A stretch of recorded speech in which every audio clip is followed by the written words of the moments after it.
让我们开始这段有趣的时空旅行，带你了解这个小小的，但同时令人着迷的世界——你的脑袋。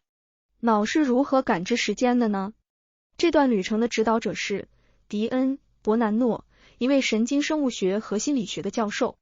他不仅是一位声名远播的科学家，而且是《大脑是台时光机》一书的作者。在这本书中，迪恩教授以神经科学的角度切入，走进人类大脑的深处，解读难以捉摸的时间。在科技日益突飞猛进的今天，时间感知仍然是一个深奥的哲学和科学问题。迪恩教授的这本书旨在揭开这一神秘的面纱，他以独特的视角，精心构建出一个充满趣味的探索之旅。他带领我们进行深度探讨，大脑是如何感知时间的。这个看似简单的问题，其实包含着许多深层次的课题和谜题。我们的探索旅程将环绕3个主要问题展开。首先，我们将透过调查大脑的工作机制，揭示出大脑是如何感知时间的。其次，我们会深入了解大脑感知时间的碍事效应，包括大脑在时间感知上出现的偏差和错觉。最后，我们会深入了解为什么我们会称大脑为一台时光机，尤其是它在回溯过去、感知现在以及预知未来这3个方面的工作机制。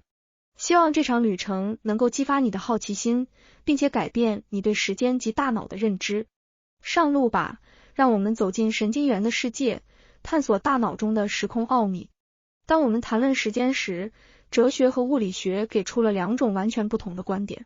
根据哲学观点，时间是单向流逝的，只有当前的时刻是真实的。这种观念符合我们的直觉感受，如古希腊哲学家赫拉克利特所说，人不能2次踏进同一条河流。映射到日常生活中，表示我们无法重返过去，每一刻的流逝都无法逆转，只有眼前的当下是真实存在的。然而，物理学家却给出了另一种对时间的理解。在他们的眼中，时间并非只有一个方向，无论是古典的牛顿物理体系，还是现代的相对论和量子力学体系，时间都被看作是可逆的。也就是说，时间本身对于物理定律来说是没有方向的。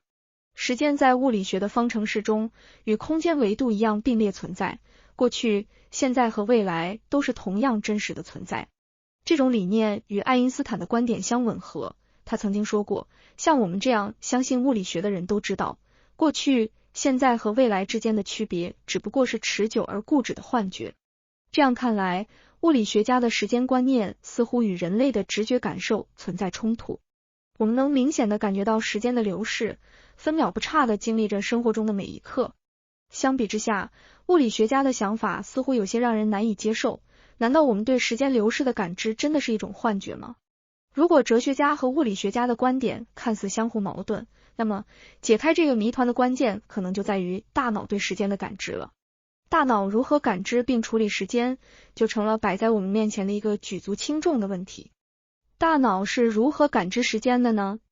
作者向我们揭示了大脑中存在着2种独特的系统，生物钟和神经元突触连接，这2种系统共同帮助我们感知和处理时间。首先，我们要了解什么是生物钟。顾名思义，生物钟是我们生物体内控制和调整生物节律的一个内部时钟系统。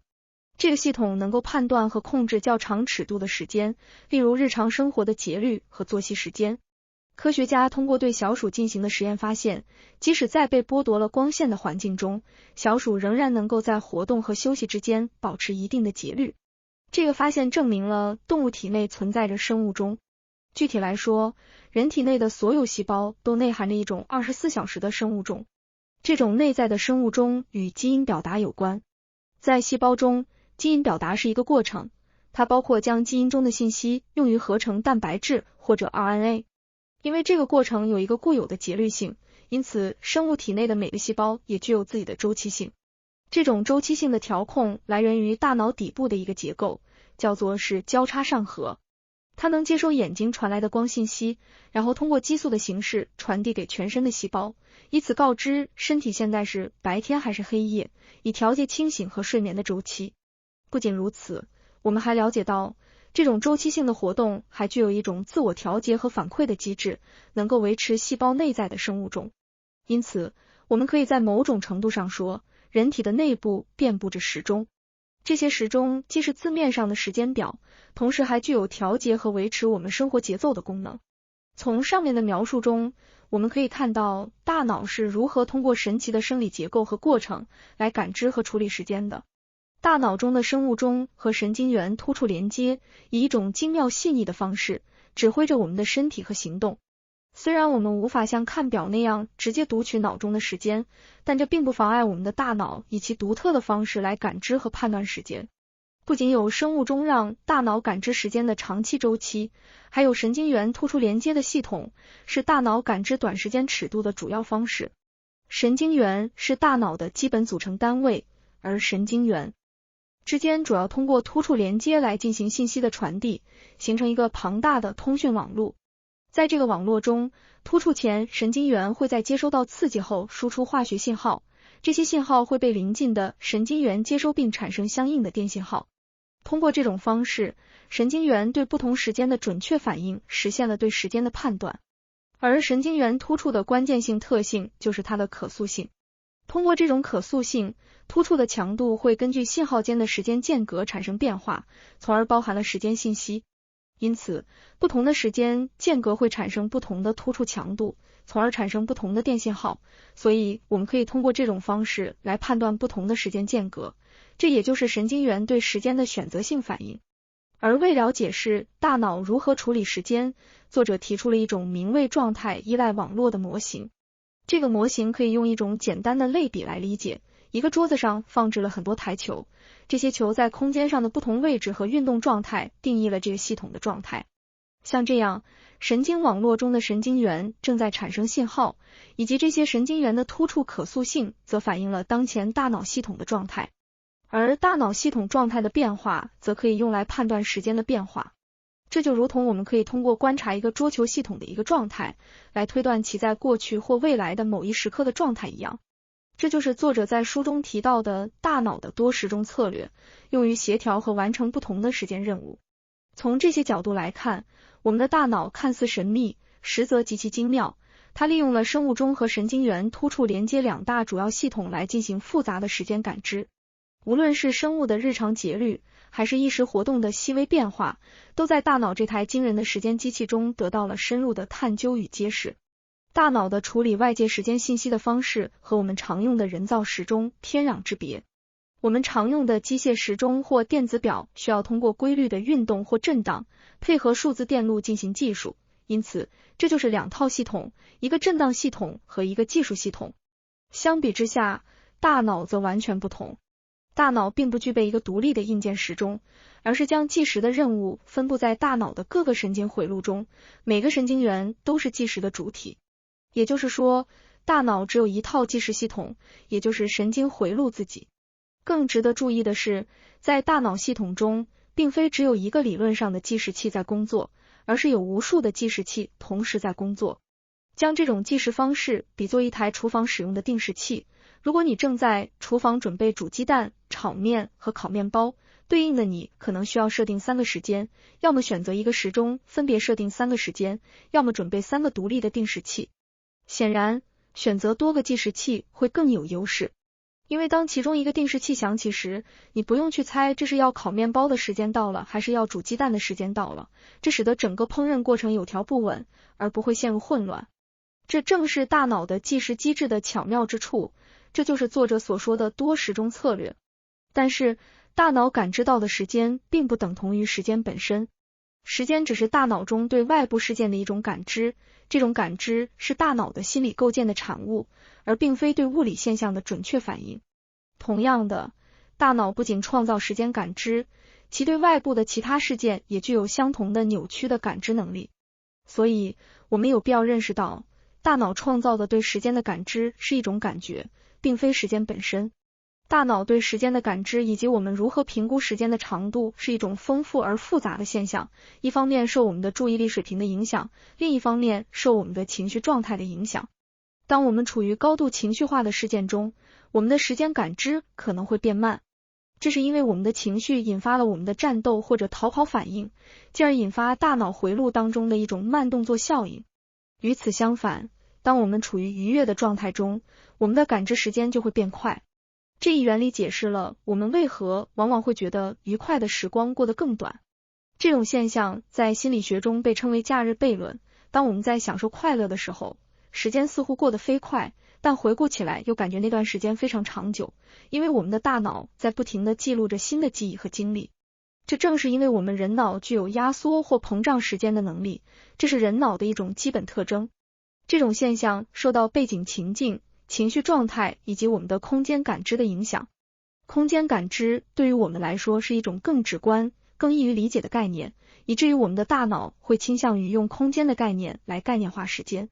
我们描述时间的语言往往都与空间的表达紧密相关，例如我们说的长久以来、短期等表达，实际上都是将时间与空间联系在一起的表达方式。这是我们大脑将时间视为一种可以流动、可以变化的空间进行处理的反应。空间和时间的关系不仅表明在我们的语言表达中，而且在我们的认知中也十分强烈。